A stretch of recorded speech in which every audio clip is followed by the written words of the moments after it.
You're listening to Becoming More Me, the podcast for successful, high achieving entrepreneurs and professionals who want to be more and do less.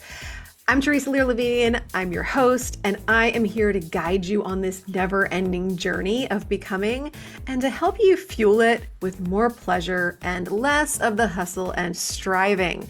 Today, I'm really excited to welcome Rachel Kaplan to the show. Now, Rachel is a licensed psychotherapist. She's the creator of the Healing Feeling Shit Show, and she is the author of Feel, Heal, and Let That Sht Go. Her innovative approach to emotional healing that she likes to call Emotional Potty Training, or EPT, you'll hear her say during the show, helps people to experience a healthier, authentic relationship with their feelings and to really acknowledge the ones that we're often taught to suppress. So using that metaphor is really grounded, really powerful, and we're going to explore how connecting with and expressing emotions can lead to true emotional resilience, which Rachel equates to ultimate happiness, also greater and more true, genuine self-love, and freedom from emotional constipation. So Rachel's insights are very practical, they're heartfelt, they are rooted in her own personal healing journey and her reasons for getting into this kind of work. And I'm really excited for you to meet her. Let's get ready to feel, heal, and grow. It all starts now. Thanks so much for being here today, Rachel. It's my pleasure. I'm really looking forward to understanding more of what you do and just kind of who you are. I love to start with understanding who you are outside of work and outside of this amazing book that you just wrote and everything else. Like, what do you like to drink in the morning? Where do you live? What are your hobbies? Could you give us a little bit of stuff on that Sure. about you? That's fun. I've never been asked that as the starting place. Um, right now I'm in Oakland, California. I have an apartment here. I love it. It's full of rainbows. I love color. I love rainbows. I'm kind of known for it. I also have a house which I lead retreats at in Joshua Tree Desert. So some of the year I'm down there, which is totally magical. It's like my power spot. For better or worse, these days I'm drinking coffee before water. I don't suggest it, but it's fun. I've got a big Honest. sparkly mug full of it. And as far as like what are the things that really bring me joy outside of my purpose or my work, Yeah. I love dancing. I love music. I love live music. Mm. Um, Who are some of your favorite artists? my absolute favorite, hands down, is Radiohead. Ooh, good one.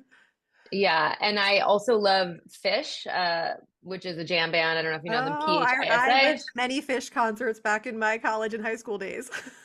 Yeah, I mean, it's the best dance party around, and there is something incredibly dynamic about their music, and they're just so committed to their fans, and they really do their best to create these absolutely kind of always new experiences. And so it's just a really fun way to go get loose and kind of like open up my vessel to be able to handle who I am, honestly.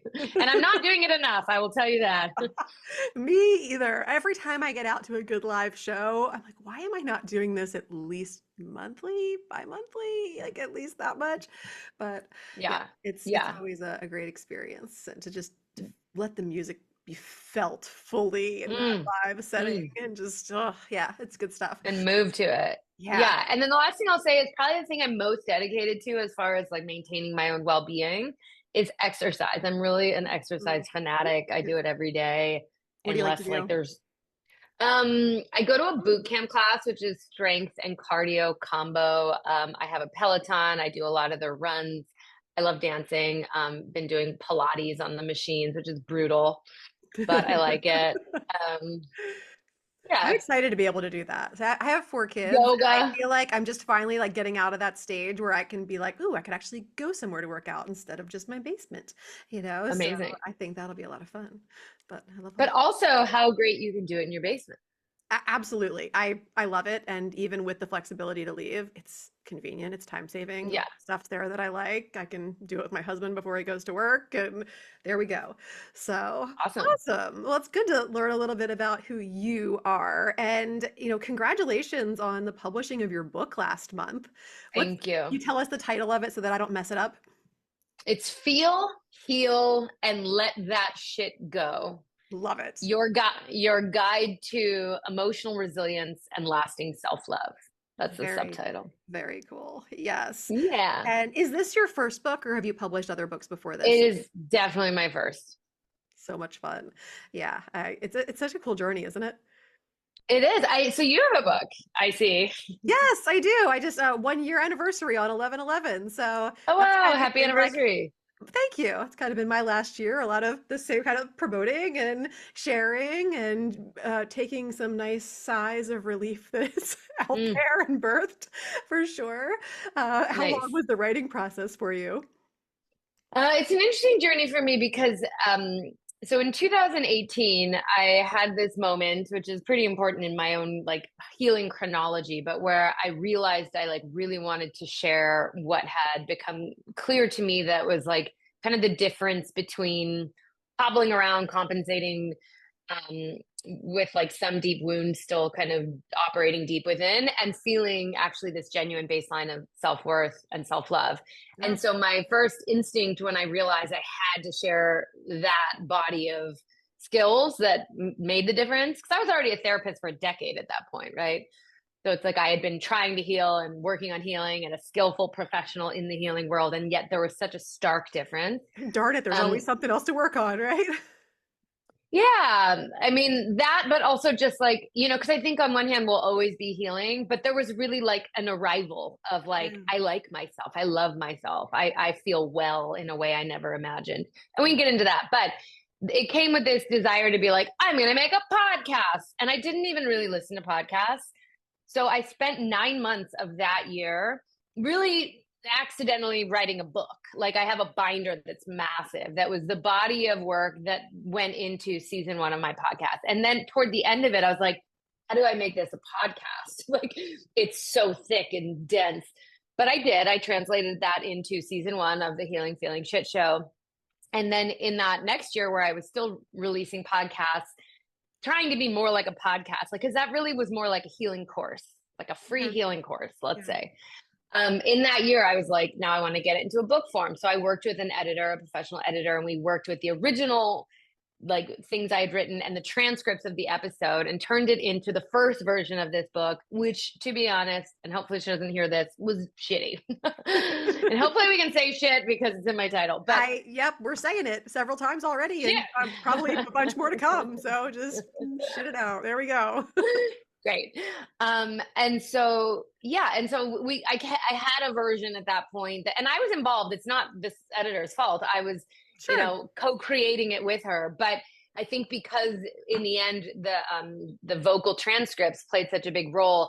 By the time I had, basically like about a couple years later. So I tried in the beginning of the pandemic, I presented my little, what do they call it? Book proposal to New York, and New York was covered and drowning in COVID. And they were like, we don't really care about your little baby book, and at that point, I didn't really have much of a following. The podcast had a following of some sort. I actually did really well in my first year.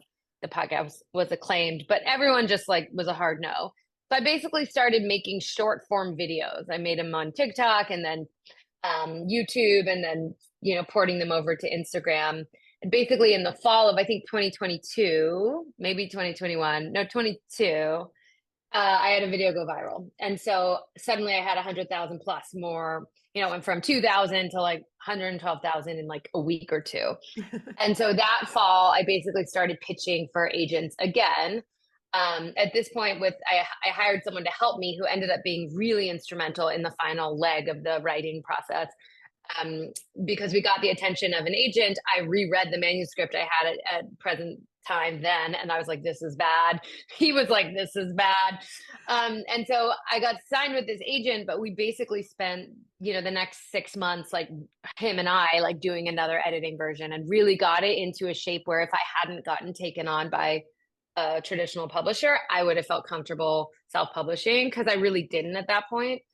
And so that was about a year ago in this summer. So by the time I started with the publishing house, which I don't know if you worked with a publishing house, but that was another huge process of editing. I had been editing it and working on it for years. So, I mean, at this point, it's 2024. It's like 6 years of writing and editing and So big journey. big sigh now that it's out there. Oh, Yeah, that's awesome. I'd love to get into talking about feelings because I know that you have some great ways of processing them and helping people understand them better. And I also love the concept that I have heard you talk about on Instagram and about emotional potty training. Would you mind kind of explaining a little bit about this metaphor and how maybe it helps people to understand the importance of emotional release? absolutely. So yeah, this morning, I imagine midday for you, right? Are you on the East Coast? I am on the East Coast. Yeah. So you have probably had a moment where your gut signaled to you that you needed to poop, right? More than You had one. it. Yeah, that's so great for you. I'm thrilled. And in the moment that you felt that, there were strong sensations that alerted you. And because, you live in a world where you were potty trained physically, you knew, I imagine, or let me ask you, did you decide to go for validation or a cookie or, scrolling or watching TV? Or did you know that the only way to not have that feeling was to go to the bathroom and drop one? It was the latter. Right. And how simple. We were taught that the only thing that will clear out that sensation, that discomfort, and it can be sometimes just very comfortable, sometimes uncomfortable, that signal, but we know how to respond to that signal because we were taught that. Now, emotions, if you take the E off, the word that's left is motion. They are incredibly similar signals that are based in physical sensations Yep. that are signaling that something needs to move through the body. And most of our parents didn't know that. Most of our parents, I mean, there was so much less awareness and education around feelings, if you go a few generations back. And so, and it's also, as you know, as a mom of four children, it is incredibly hard to keep them alive and keep them fed and keep your house energy on. And like just to function as an adult while raising children is hard. Children have huge emotions in the beginning of their lives. That's the only way they can express their needs, right? Mhm. And so even most benevolent, loving parents are going to accidentally condition their children out of their emotions. And, instead of teaching their children, hey, when you have that feeling, you do a very similar thing that you do with your shit, which is you go somewhere safe and appropriate and allow this physical sensation to cascade through your body, be released, clean up, recover, and go back to your day. Like none of us were taught that. Right. That it's like there's no better way to understand how to deal with your feelings than to look at how to deal with your shit. Now, instead, what happened, best case scenario, we were taught there's nothing to be afraid of. You're fine. You're okay. And it's a tedious balance. It's a tender like balance because, a parent is capable and does need to soothe a child. Sure. And, you know, a child also ideally will learn or would learn that it's okay to be scared and that they're allowed to be scared. And instead of being talked out of their fear, that they're encouraged to be as scared as they are and that they're safe and that the parent is with them. And so, anyway, best case scenario, most of us were taught when I get this discomfort, I should get away from it. And parents might do that through giving lollipops, through putting them in front of a screen, through making promises, through giving into ridiculous demands, whatever it is to try to shut the feeling down. And Sure. so most people, by the time they're listening to a podcast like this or reading a book like mine, they are deeply ingrained in decades of emotional distraction and trying to get away through a plethora of what I call drugs of choice, which could be anything from actual drugs or alcohol to busyness, productivity, social media, entertainment, pornography, matching with people on Tinder, you name it. Yep. Being a good mom, all of it could be used as an alternative to feeling our emotional pain. Unfortunately, none of it gets rid of our emotional pain. And so basically what I'm teaching is like the essential two components because you can't actually learn to feel your pain if you don't have the parts of you online, meaning in your awareness, that are in pain. Most of us, to get away from the pain, and I won't go into this now because it's a whole other monologue, but we do all kinds of suppression and repressing of the parts of us that were in pain from our early life and felt like the parts that were the problem with us. So there's a process of pulling these parts online and learning and bringing our awareness inside to learn to actually experience the sensations that are painful, and then various techniques to learn to move them out so you become lighter, brighter, and less full of emotional shit and come into present time where you actually feel like who you are. Yeah, beautiful. Thank you for that. So then, what maybe some advice that you would give to somebody who's just beginning to explore like a healthy outlet for their emotions, like anger or sadness, things that we've Yeah, kind of almost traditionally been taught are negative and that we either push them down or right. yeah. Well, let me ask you something. Do you want me to start with that or give you the precursor to that? Because I can do both, but I do think that talking about how to move the feeling without talking about how to find the part in the feeling. I Yeah, mean, what I take it where can you think it say, needs to go. I think your intuition well, can lead us best here. here's what I'll say. Whether or not you have your parts that are in the most pain, like the kind of pain that is carrying a core wound, and I will get into that when it's time to talk about that momentarily. All of us are living in a world that is very overwhelming, very polarized right now, economically terrifying for most people. And so people are stressed and overwhelmed. People, and especially because there isn't a healthy processing system for most people in place, there's also all these deeply buried wounds that create spring loading to emotions. So what I can start with is like, okay, you haven't done a lot of deep healing. You don't know if your parts are online or not online, or you've done some healing and you still don't know, but you're having hard feelings because of course you are. Like you're living in this world, even if none of the stressful things were happening, there is loss, there is change, we're all going to die. People we love will die. We don't get what we want. Like the human experience is fraught with ups and downs, and that's best case scenario. That's for everyone. So what do you do if you get slammed with an emotion? And this is what I call in the emotional release work component. I have a 2-wing or 2-phase process to emotional potty training. The second phase is emotional release work, which is what you were asking about. There's 2 types of it. And one type is reactive emotional release work. And that's where suddenly you're in a feeling like something happened to you and you got squeezed like a tube of toothpaste and you got feelings. So what this looks like when you're not emotionally potty trained is you might yell at your boss or yell at your partner or drink a bottle or 3 drinks. You might inhale a pint of ice cream, right? Either to shove it down or to expel it.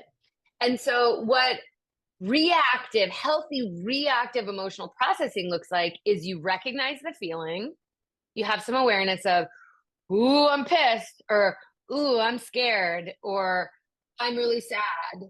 And instead of rushing off to either your drug of choice or to explode on someone, you would make a little space as soon as you can. So even if you're in the middle of your workday, maybe there's a private stall bathroom you could lock yourself in for a moment. And you might, depending on the feeling, and I will get into this at length, like how feelings work, you might shake if you feel scared. You might punch the air or do a quiet yell if you're in public, like a Kali breath or lion's breath from yoga, Mm. to move the energy if you're mad. You might seriously write a note or scream into a pillow or, wrap yourself in your arms, walk outside to the nearest tree, sit next to the tree, slow your breath down, try to cry. So it's like basically like if something happens, as soon as possible, moving to a place where it's ideally not on anyone and not on anyone also in the like vent to your friend way. Right now, what we're seeing in our culture is people, because it's hard to move our feelings, not so much when you're squeezed, like the reactive style, but even then, it's like we can get so overwhelmed by how much sensation we have inside that we need a sense of something bigger than us holding us. We need a really strong connection. And most people haven't learned how to make that without another human. And there's positive and negative to this. Like, I'm a therapist, so people are paying me to amplify their bandwidth to be like a Wi-Fi hotspot for their emotional bandwidth capacity to connect to their pain. Yeah. That's a healthy choice. But I, even as a paid professional, I'm teaching them, how do you do this for yourself? Right. Because what it looks like when people don't have that is it's like someone had a hard day of work, they have to share it with their friend. And Yeah. they're not going to feel until someone, and that's the equivalent of making someone go in the stinky bathroom with you to Yeah. watch you shit. Disempowering. Disempowering. And also, like, when in moments like this, that where the collective is really stressed or overwhelmed, like, people are not as skillful at holding each other's pain. They can barely hold their own. Also, humans are often biased. They're going to, give you subjective responses that might be based on their comfort level. Like, they want you to break up with your boyfriend. And so instead of just like sitting with you as you feel your pain, they might come in with their agenda. So basically what we want is we want to have tools that we can draw on to give us the skills and the capacity to actually feel the feeling and move the feeling. And then, when we know, no, I really need a hug, or I really need a loving witness, or I really need to bring this to therapy, we'll know, but it won't be our only option. And so, yeah, I would say that, like, I'll stop there for a moment just to see if you want to ask anything. If not, the next thing I could do is just speak about the different energetics of feelings and like how you need a different setup depending Go on what for you're it. working with. Energy's Okay. everything. Let's talk about energy. Hey, interrupting this episode super quick because I'll bet you didn't know that you can hop on a free, no strings, 15-minute call with me and get answers and insights into those things that are challenging you the most in your life and business right now. And receive several insights from me that will really help you to start moving the needle in those areas where you desire transformation, be it your business, your personal life, your health, wealth, relationships, all the things. So go to gamechangingconversation.com, select a time, and we will meet and have a conversation about what's going on in your life and the outcomes that you would most like to create in the next several months. Can't wait to meet you and chat with you on a call. Now back to the episode. So yeah, emotions are pretty simple. And I give a lot of tips in the book and in all of my teaching about, like, the simpler we relate to them, the better. Meaning, I suggest using 4 basic words, and that doesn't include happy. So we could add happy or glad to that list. But it's like breaking it down to the primary color of feeling. So angry or mad, sad, scared, and ashamed. Like, those are the basic emotions that people are going to need to learn to feel. And when we learn to talk about them simply, we're going to be more likely to feel them. So if you're writing poetry, sure, use the magnet that has 30 options. But using nuanced language actually just keeps us in our head. So much of the early challenge of, like, trying to feel our feelings is that we've spent our lives trying to avoid them. And most of us, the most common way we avoid them is through intellectualizing. There's lots of ways people do that. I agree. Whether it's asking why you're having a feeling, or just trying to put it in narrative instead of actually coming into, below your chin, above your crotch, probably where the feeling is actually doing its thing. So if you say, I'm scared, I'm sad, it's much harder to avoid it in your thoughts, right? And so use simple language. Yep. And then the other aspect of them being simple is that they're basically, most emotions are either unilaterally or like a little bit dynamically either exploding. Like, anger is unilaterally explosive. When you're angry, it's going to go up and out.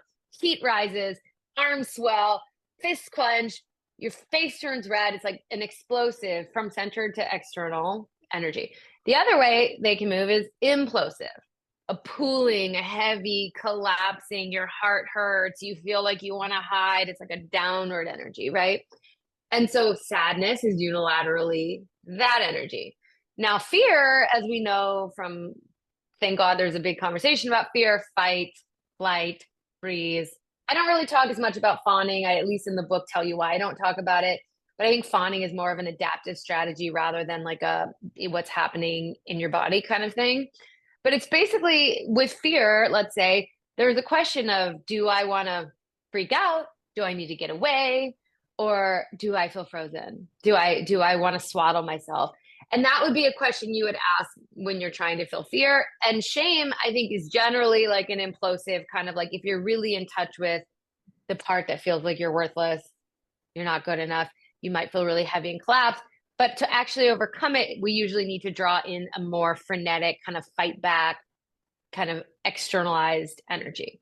So at some level, if you want to move your feelings, whether it's reactively or whether it's you're going after healing this deep core wound that I could talk about more momentarily, you want to start with that question of getting yourself, and this is more, the setup, the nuanced setup is a little bit more when you're doing the proactive work. So I said there was two types. Reactive is the first, proactive is the second, which means you're not necessarily like punched in the gut by your day emotionally, but you're trying to heal yourself.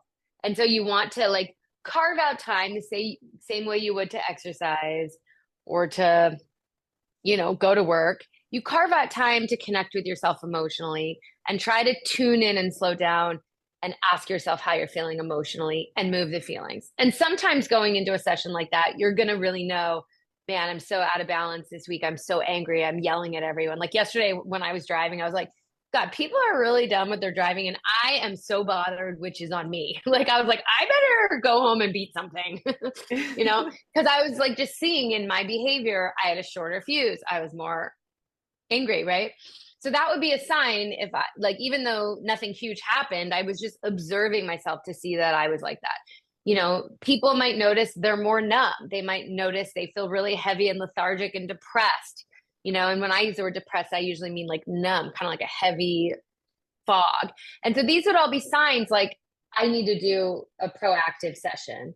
And then depending on whether you know what you think you need to move or you don't, and you're just slowing down, the first layer of that is like, just how am I feeling in the most basic energetic way? Do I feel activated?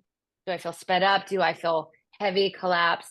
And then depending on what you uncover, you would try to set up a release for it. So, frenetic anger or frenetic fear release might look like putting on loud music, punching, twitching, running, beating your bed, and there's some cautionary things to know with all these things. You be careful with your body, warm up, this and that, but it's something you could do in the middle of a busy day. You could do it caffeinated. It's like, because it's this explosive energy, it doesn't require as much like kind of slowing down.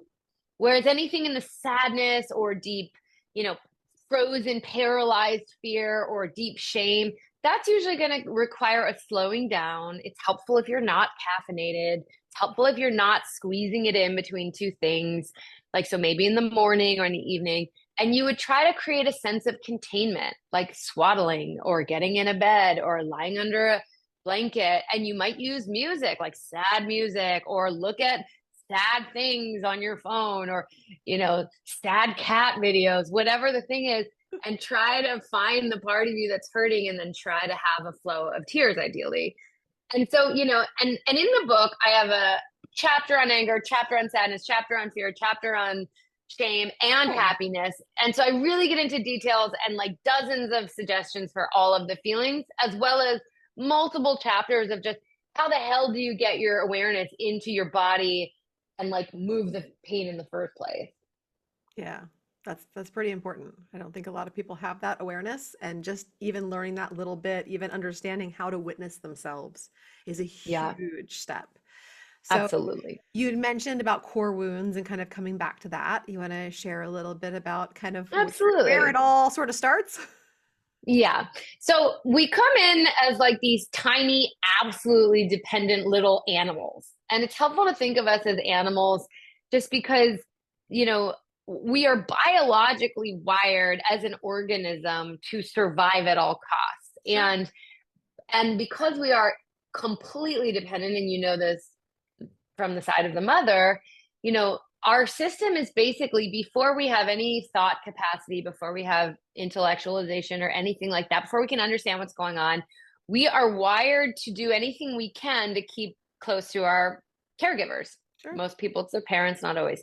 Let's do or And die. so, It's literally do or die. Exactly. Like an unloved child, an untended child is a dead child. And somewhere in our animal body, we know that.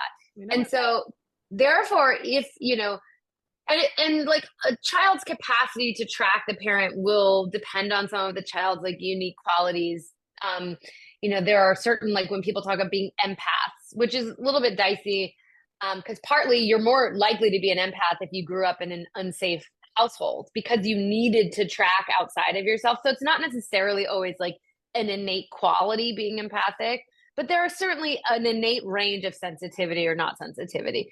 So I'm not saying every child is going to do this equally, but every child is going to be looking for what pleases mom and dad or mom and mom or dad and grandma, whatever it is. What keeps them close. And so if a caregiver gets overwhelmed and kind of glassy eyed when the kid cries, if a parent is shaming about the way the kid expresses either their needs or says that they're too loud, or maybe how they start to express their gender conditioning, whatever that looks like, as that happens, as a child, we are absolutely incentivized to not act the way that causes us to lose love. And there's a basic choice that any little dependent person has, and it's not a conscious choice for them, but they could either be aware that, man, this is a shitty deal. I am an innocent little baby. I can't even hold my head up. And these people who are feeding me are also really causing me a lot of emotional distress, or not always feeding me on time, or not changing my diaper. Like, I'm good and the world is bad. And that's kind of the simple way a child would see it. Me good, world bad, like world unsafe. And that's actually terrifying for a child to think that what you're depending on isn't reliable. So the alternative, which seems to be what everyone we know chooses, is to think, well, I must be bad and maybe I can do better. So maybe of course, our capacity to try to do better increases as we develop. And our ability to internalize the voices that end up being our own inner shame voices of what's wrong with us will develop as we learn the capacity to think. But it's important to realize that starts before we're thinking. So most people, by the time they're an adult, and I'll say one more thing about that, but by the time they're adult, they might have a thriving, beautiful life that looks like they're perfect. But because they have this innate, like nonverbal core sense of something being wrong with them, they might be on a hamster wheel of trying to prove themselves. They might take their life in suicide or overdose or something crazy. I mean, basically, the idea is that if you think it's your fault, there's a false sense of agency. Yeah. And so, we decide basically whatever causes our parents to move away from us. And then eventually it's our peers and like middle school, high school, social media, like the layers of conditioning are endless. As we go through those layers, the parts of us that make us feel like there's something wrong with us, we are generally likely to push away and try to not express.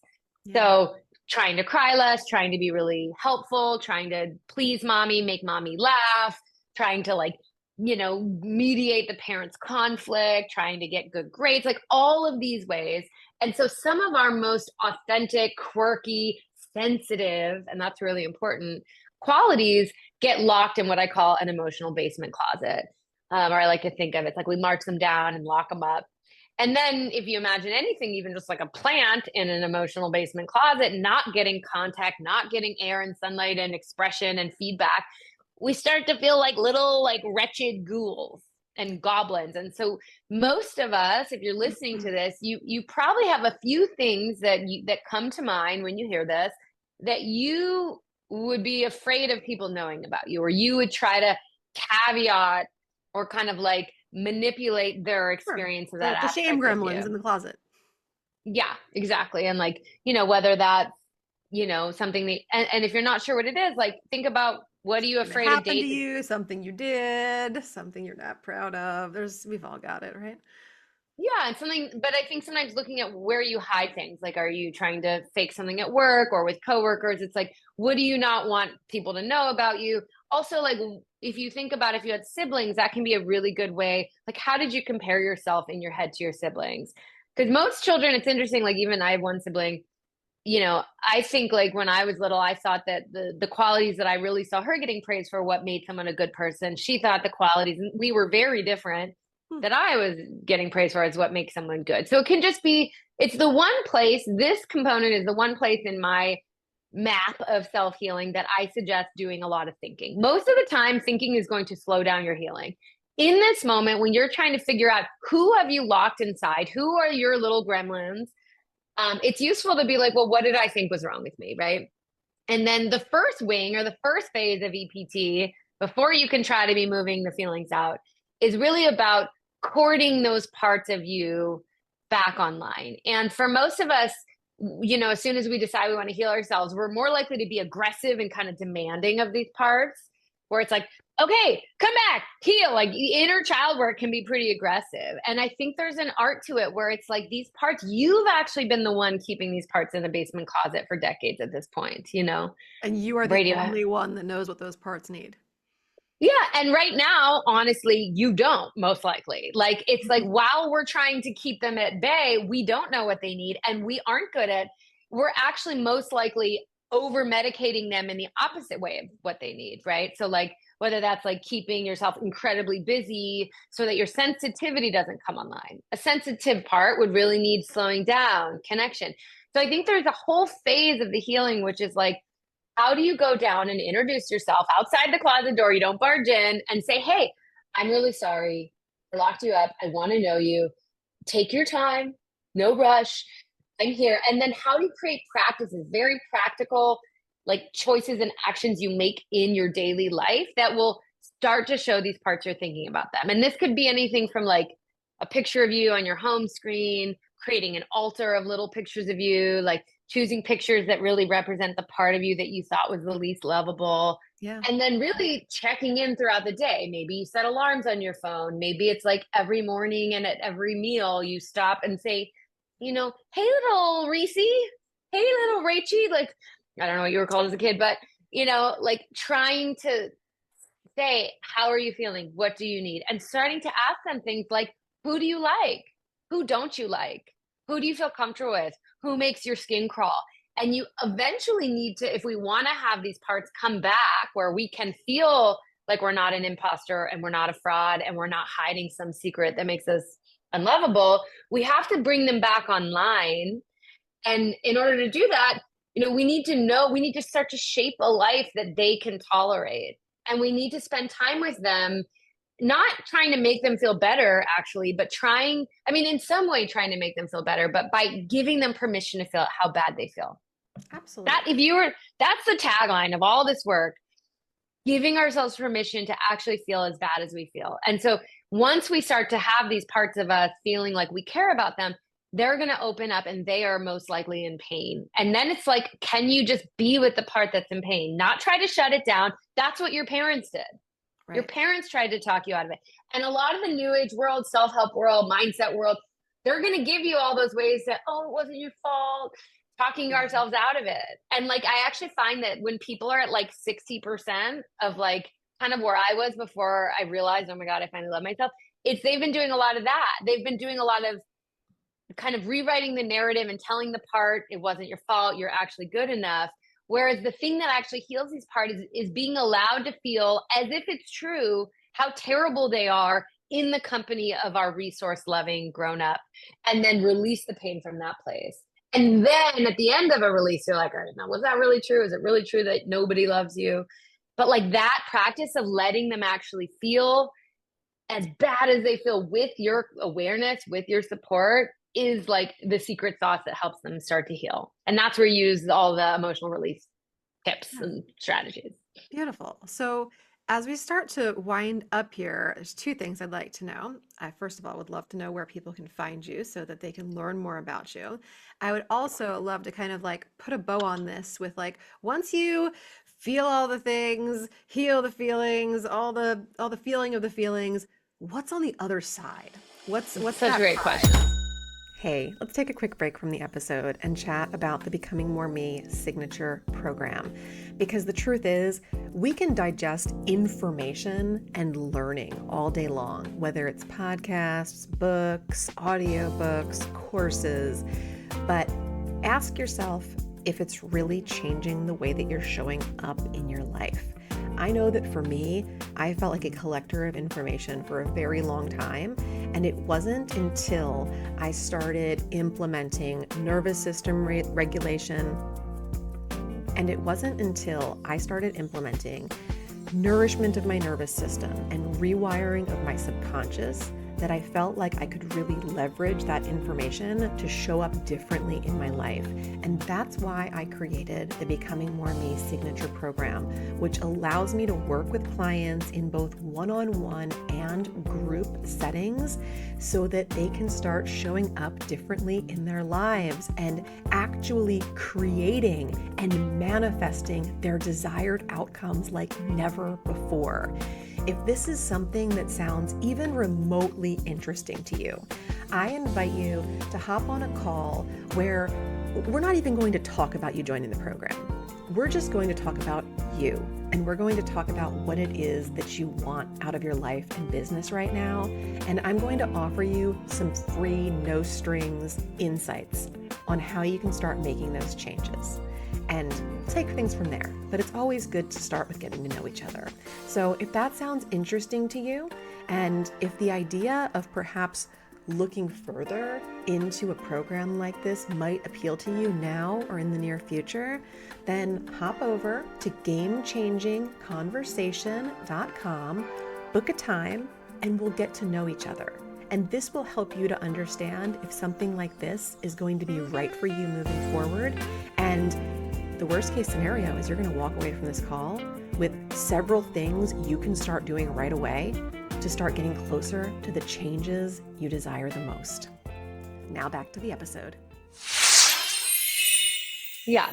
Well, we'll start with the first one because it's a one-word thing. Everything about me you can connect to through thefeelingsmovement.com. So that's plural feelings, thefeelingsmovement.com. And I do say it's a movement like revolution of us learning to have our feelings, but also a bowel movement. So you're welcome for that. And it's a great question, what's on the other side, because people can be afraid that the point of this is to make you emo AF. And right. like I think it's always important to ask the obsessed. question because people often are afraid of doing this work and they don't see Absolutely. like the absolute freedom and love and resilience and everything that's on the other side. Well, first of all, I would just start by asking yourself, is trying to avoid your pain through whatever your drug of choice is, and probably it's many, is it working? How's it going? Or are you walking through your life feeling like if someone gets close enough to you, they're going to expose you? Or you're like deep in debt from all the new sweaters you bought, or you have a drinking problem and you're ignoring your partner or your kid. Like for most of us, let's just start with, there's not a great alternative. Okay. If it worked, we would have known it. Okay. So the first news, the good news is that turns out actually learning to feel as bad as you feel does help you in a pretty fast way. Once you get the skills, helps you feel better. And because it took me, I didn't say this, but real quick, I'll just say my first love killed himself when I was 14. And I was like totally pulled into this convoluted tragedy. And so for me, it was really a 25-year, or like once I started healing, I didn't feel like I loved myself till I was 37, almost 38. Okay. And so like, because I was in therapy, I was a therapist. It's like, I didn't have the skills, but like when you have the map where you're like, all right, I really need to like do this part and then this part, and let me practice it. Like the relief is actually pretty fast. Like even after a single session of feeling your feelings, you might notice, wow, I feel lighter. Wow, my baseline bounced up. So, the reason I'm saying that is it doesn't have to take you 30 years. And that's why I wrote the book. It's like, if you really take this seriously and you're brave and you're willing to face yourself, in a pretty fast way, you can start to track that feeling bad helps you feel better, feeling as bad as you feel. And then imagine like the things you're most afraid of, being the things you get to celebrate yourself for experiencing. It like turns everything on its head. Flip the script. But yeah, exactly. As far as like what's really possible, I'll say the one awkward phase that has to happen and then what the aftermath is. The awkward phase is that once you include the sensitive parts and you start dismantling some of the previously used strategies, which were adaptive when you were little, no longer helpful. Most people go through a phase where like their life doesn't quite fit. And they're also like starting to experience their life more emotionally, but they might not realize how strong they've gotten, because this practice of learning to tolerate, open up to, process your pain makes you really resilient. And I say emotional resilience is the new happy. It's because if you know that, well, if I feel sad or if I feel mad or if I feel scared, I know what to do. It enables you to show up to your life in a strong way. You will actually be happy a lot more of the time.